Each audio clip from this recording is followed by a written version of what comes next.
It's Joel Embiid. Obviously it's gotta be like, my Cameroonian brother. Like it's gotta be like, it's gotta be Embiid. Like I picked Joel Embiid because I feel like he's been dominant. I'm not trying to be difficult. I'm not. But with the ending of the regular season, we have a pretty good idea as to where the NBA voters are leaning in terms of awards. And hot damn, I don't think I agree.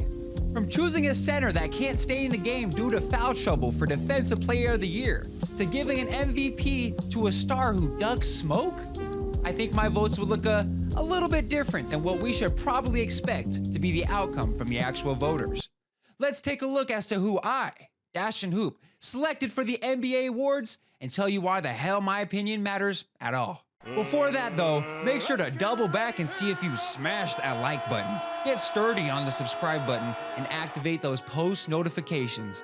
Episode 19, and I still got 900 more variations for making sure you hit that like and subscribe button. I'm dedicated to the craft, starting out with the Defensive Player of the Year. Now look, I know it looks easy from the eye test, the counting stats, the team success. I totally see why Jaren Jackson Jr. should be a lock in terms of Defensive Player of the Year. But what I think needs to be mentioned more is the fact that Triple J logged in less than 1,800 minutes this season. Almost 600 less minutes than second place Brook Lopez and over 900 less minutes than my personal Defensive Player of the Year, Evan Mobley. Now, I'm sure it's evident due to the minutes why I have Jaren Jackson out of my top spot. So why wouldn't I throw Brook Lopez there instead as my pick? Well, it's important to mention the factors that Brook has former Defensive Player of the Year Giannis Antetokounmpo in his prime, affecting initial drives to make erasing shots much easier. Oh, and that's if they can get around four-time all-defensive team selection Drew Holiday first. So, is second-year player Evan Mobley really the guy to already win Defensive Player of the Year? You bet your butt he is. Even with Jared Allen being his rim protector, he deserves it.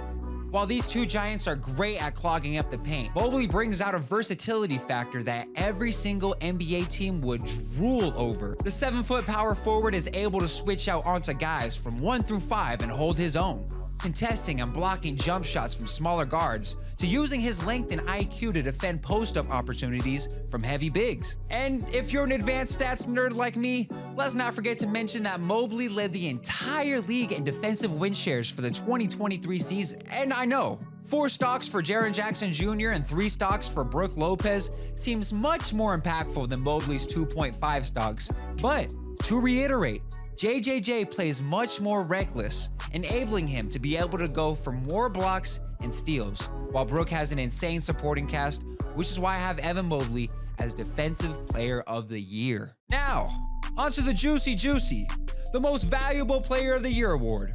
Considering this will be the third and last time I'll touch on the MVP award topic for this season, I'm sticking with my guy who I had picked at the beginning of the year, and that is Giannis Antetokounmpo.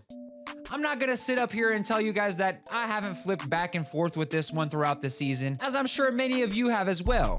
But damn it, taking into consideration the entire season, I think the freak deserves it. If we want to put all the categories in one, narrative, scoring, winning, passing, rebounding, defense, leadership, I think Giannis squeaks out with the award on this one.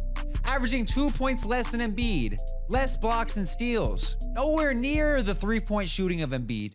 How on earth does one justify Giannis winning the award over Joel? First of all, I do think winning matters, and although this is a team sport at the end of the day, leadership must play a strong role in terms of the MVP race, at least for me. You look at guys like Tim Duncan, LeBron James, hell, even Steve Nash. They were guys who knew how to lead their teams to wins, with or without injuries. And Giannis did the exact same thing. Having his co-star, Chris Middleton, injured for what seemed like almost the entire season, Giannis still found a way to be the best player on the best team in the entire basketball association. And while Giannis did have guys like Drew Holiday and Brook Lopez step up massively this season, we can't act like Embiid didn't have league assist leader James Harden, Tyrese Maxey, and the underrated DeAnthony Melton helping him out. Secondly, I personally found it fairly Charmin Ultra Soft that Embiid ducked the smoke from Nikola Jokic in their second meeting playing in the games before and after, but not that one. And please don't give me the, sometimes it's not in the player's control whether they play or not. Please stop it. A player of that magnitude can decide whether or not if they play. We've heard too many stories of players vetoing the team in terms of load management. This ties into the whole narrative aspect too. Joel was talking big stuff the whole year, and when it came down to Jokic's opportunity to get back, Mr. Embiid was nowhere to be found. Sticking to the narrative in this section, I've heard the case that Embiid winning 1, Jokic winning 2, and Giannis winning 2 would be a good snapshot of the last 5 years in the league. But this comes from the same people who say we shouldn't factor in Jokic's last 2 MVPs for this year's MVP voting.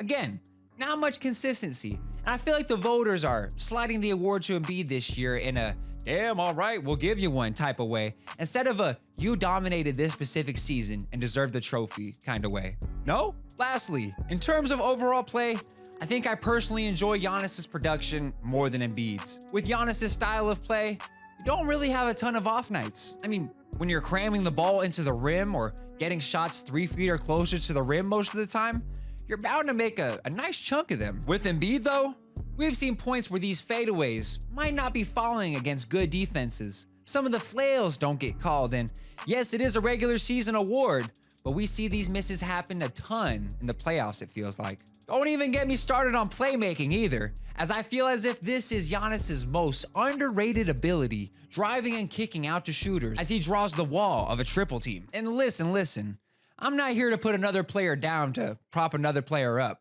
I just feel as if this is a viable case as to why Giannis is the best player in the league with the most success that deserves the most awards. But what do the Dash and Hoopers think? Is this another case of my Giannis bias showing? Do you think Joel Embiid really had a better season than Giannis? You let me know down in the comments below, ladies and gentlemen. And as always, y'all have a phenomenal rest of your day.